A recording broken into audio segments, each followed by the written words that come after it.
Lauri Markkanen is without a doubt the breakout star of the 2023 NBA season. He has blossomed as the first option on a Jazz team near the top of the West and has broken out into a two-way unicorn with his unique abilities as a stretch four and an elite shot blocker.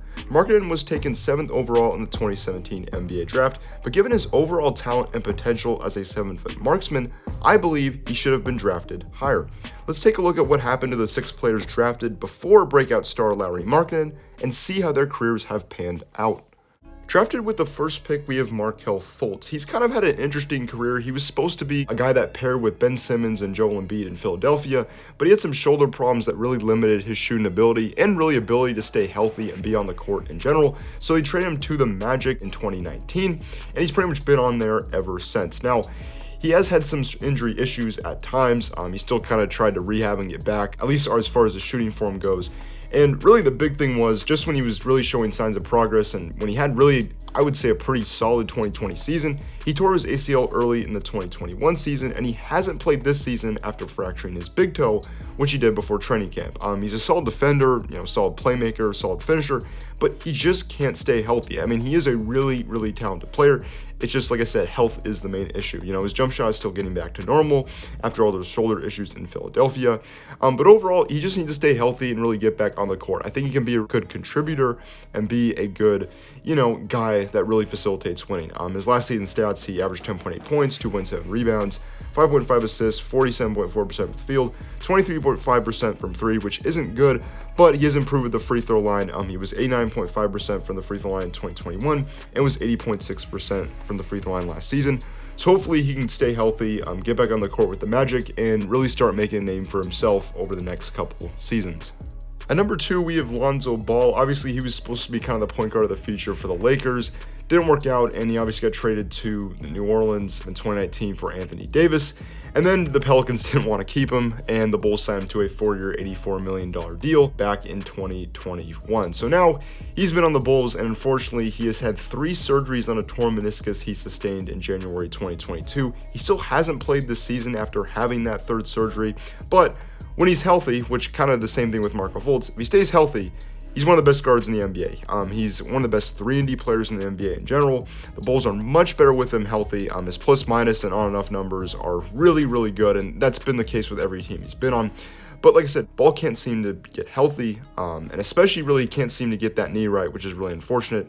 But last season when he did play, he only played 35 games, but he averaged 13 points and shot 42.3% from the field and from 3. He also improved his free throw percentage to 75% last season, and then he also shot 78.1% for the free throw line in 2021. So he's greatly improved his shooting, easily one of the best 3-and-D players in the NBA.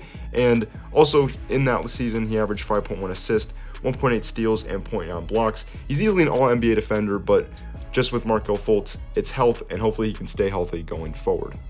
At number 3, we have Jayson Tatum. Not really much to say about him. He's easily one of the best two-way players in the NBA and just one of the best players in the NBA in general. He was able to lead the Celtics to the finals last year, and this season he's put up MVP-type numbers, and the Celtics are number 1 in the East. He's averaging 30.3 points, 47.3% from the field, 35.3% from 3, 86.9% from the free throw line, along with 7.4 rebounds, 4.5 assists, and 1.3 blocks. He's been an absolute stud. He showed great improvement and progression throughout his career, and now he's making the type of impact where he's leading the Celtics to the finals. And that really wasn't the case. There was, kind of a few seasons where he wasn't really the main guy and where kind of he still didn't learn how to have that, winning impact just yet. But his two-way abilities are insane. Easily one of the best players in the NBA, and he's still so young. The fact that he's already led the team to the finals is insane. So hopefully he continues to improve, and he's easily been one of the best players in the NBA, and that's a fact. With the 4th pick, we have Josh Jackson. His career has kind of been up and down. Really, the main thing is some off-court issues have kept him from the NBA. He had a couple, first solid seasons in Phoenix, but after that got traded to Memphis. And Memphis actually sent him down the G League for a little bit, and then he went to Detroit for a couple seasons, then got traded to Sacramento last season, and he hasn't found himself on an NBA team since. I believe he's in the G League right now, if I'm not mistaken.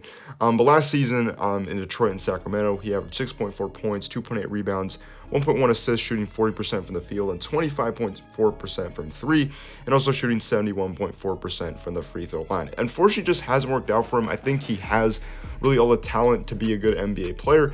It's just unfortunate what's really happened with some certain off-court things that I'm not going to get into. And I think just some consistency too. He hasn't been consistent at times. He's played well in certain stretches, but hopefully it works out for him. Hoping he's able to get back in the league. I think he's an NBA caliber player easily. It's just, I think, finding the right situation and finding, just those consistent minutes and consistent play. So wishing the best going forward, and hopefully he can find an NBA spot soon. With the 5th pick, we have DeAaron Fox. He has broken out into a star for the past 3 or 4 seasons with Sacramento. Fortunately, he's gone under the radar with Sacramento still in their 16-year playoff drought, but he's led the Kings to a very hot start this season, and he's having his most efficient season by far. Easily one of the most underrated guards in the league, and definitely one of the top guards in the league without a doubt. So this season, he's averaging 24.8 points, 4.8 rebounds, 6.4 assists, 1.2 steals on 55.4% from the field, 37.5% from three, and 82.3% from the free throw line. He's had crazy efficiency. He just looks a lot better than he did last season. That combination with him and Sabonis has been great on the Kings, and he should be an all-star this year and should be an all-star continuing going forward. Like I said, easily one of the most underrated guards in the league, and it's good that he's finally getting the recognition I think he's deserved for quite a while. So DeAaron Fox should be able to keep this up. He's improved so much with his defense and three-point shooting, and yeah, looking forward to seeing him keep this up, and he's definitely a player to watch and one of the most underrated guards in the league, as I mentioned too many times now. At number 6, we have Jonathan Isaac. He's still rehabbing from his torn ACL that he sustained in July 2020, but fortunately he is back to playing 5v5, which is awesome to hear. It's just really unfortunate that he has been out for the past 2.5 years, but he is one of the best defensive players in the NBA. He's 6'11" with length, he can guard all 5 positions, and he's really improved his offensive game over the years. So the stats from his last healthy season 2020 were 11.9 points, 6.8 rebounds, 1.4 assists, with 1.6 steals and 2.3 blocks, with 47% from the field, 34% from three, and 77.9% from the free throw line. He is easily one of the best defenders in the NBA, and he should be on an all-defensive team every year, but like I said, kind of with Lonzo and Markelle Fultz, it's health, but like I said, one of the best defenders in the NBA, super underrated, but hopefully he can get some court time with the Magic. They've tried to develop, many different guys and gotten a lot of forwards over the years, so hopefully he can just stay healthy and get back on the court, as that's really the most important thing for him right now. So those were the 6 players drafted before Lauri Markkanen. Let me know if you guys want to see more of these types of videos. I always enjoy making these videos for sure and doing some research about what these players have done and where they are now. But Lauri Markkanen has been a breakout star, and hopefully he continues to be that way. He's had a great season, and he should be able to keep this up. So hope you guys enjoyed the video. Thank you for watching, and I will see you guys in the next one. Peace out.